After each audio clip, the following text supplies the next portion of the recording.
क्या? अश्विन यूएस के लिए खेलने जा रहा है, बट क्यों? इसके पीछे तू सोच भी नहीं सकती, इतना बड़ा रीजन है। साफ साफ बताना क्या हो रहा है, इतना सस्पेंस क्यों क्रिएट कर रही है?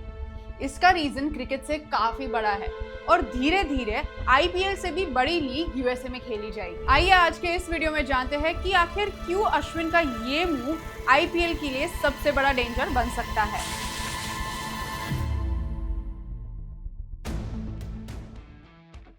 अश्विन का ये मूव हिस्टोरिक इसलिए है क्योंकि वो पहले फॉर्मर इंडियन इंटरनेशनल प्लेयर बन गए हैं जो एमएलसी का पार्ट बनेंगे। और अगर आप क्रिकेट फॉलो करते हैं तो आप जानते हैं कि Indian players traditionally overseas leagues में नहीं खेलते, लेकिन अब सिनेरियो चेंज हो चुका है। अश्विन ने इंटरनेशनल क्रिकेट से रिटायरमेंट ले लिया और आईपीएल से भी एग्जिट कर लिया और अब वो ग्लोबल लीग्स एक्सप्लोर कर रहे हैं। बट सवाल ये आता है कि वाई यूएसए? तो पहले तो अश्विन ने खुद इसका आंसर देते हुए कहा कि अमेरिका में क्रिकेट का काफी पोटेंशियल है, काफी इंडियंस यूएसए में जाके सेटल्ड है और उसके अलावा क्रिकेट एकेडमीज में भी बहुत से यूएस प्लेयर्स रजिस्टर कर रहे हैं। इनफैक्ट यूएसए ने 2024 T20 वर्ल्ड कप होस्ट किया, स्टेडियम सोल्ड आउट हुए और अब 2028 में ओलंपिक्स भी होस्ट होने वाला है।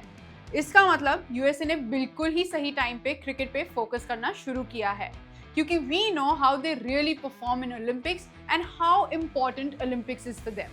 तो अब यूएसए का मास्टर स्ट्रोक क्या है?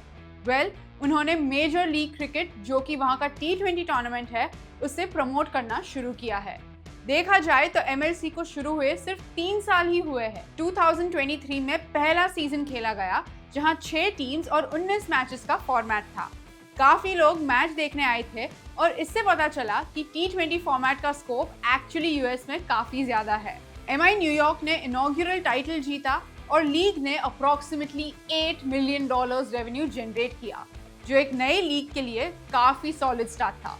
इसके बाद 2024 में कॉग्निजेंट एमएलसी के टाइटल स्पॉन्सर भी बने। इसके अलावा एमएलसी में ऑलरेडी स्टार प्लेयर्स जैसे कि Faf du Plessis, Kieron Pollard, Trent Boult खेल चुके हैं। मतलब लीग स्लोली एक ग्लोबल टैलेंट हब बन रहा है और अश्विन की एंट्री इस प्रोसेस को फास्ट फॉरवर्ड कर देगी। अश्विन की साइनिंग कोई नॉर्मल साइनिंग नहीं है। 700 प्लस इंटरनेशनल विकेट्स, इंडिया के मैच विनर और क्रिकेट के one of the prominent geniuses. इसका मतलब एमएलसी ने सिर्फ एक प्लेयर साइन नहीं किया, एक ब्रांड साइन किया है। और जब ऐसे प्लेयर किसी लीग में आते हैं तो वो लीग की क्रेडिबिलिटी ऑटोमेटिकली इंक्रीज हो जाती है। हालांकि इससे पहले भी अश्विन एक ओवरसीज लीग में पार्ट लेने वाले थे। यस, बीबीएल 2025 सीजन में वो सिडनी थंडर्स का पार्ट बनने वाले थे, मगर उनकी नी इंजरी के चलते उन्हें बीबीएल सीजन मिस करना पड़ा। इसके अलावा उन्होंने आईएल T20 में भी अपना नाम रजिस्टर करवाया था। इनफैक्ट उनका बेस प्राइस $1,20,000 था, जो किसी भी प्लेयर के लिए सबसे बड़ा था, बट वो वहाँ अनसोल्ड रहे थे। तो अगर अश्विन एमएलसी में खेलने जाते हैं तो हम ये तो जरूर कह सकते हैं कि एमएलसी और भी तेजी से ग्रो करेगी। आईपीएल के बाद लिस्ट में SA20 और आईएल T20 तो जरूर है, बट इफ एमएलसी की ग्रोथ इसी तरह से बढ़ती है देन आने वाले कुछ सालों में हमें यूएसए की एमएलसी भी आईपीएल से कंपेयर करती हुई दिखेगी। हमने ऑलरेडी देखा है कि काफी यूएस बेस्ड ओनर्स आईपीएल में इन्वेस्ट कर रहे हैं, but the bigger picture here is कि वो क्रिकेट में इन्वेस्ट कर रहे हैं। Is it the beginning of the end of IPL's monopoly? And why are Americans investing so much money in cricket? Let us know your reactions below and stay tuned for more interesting cricket updates.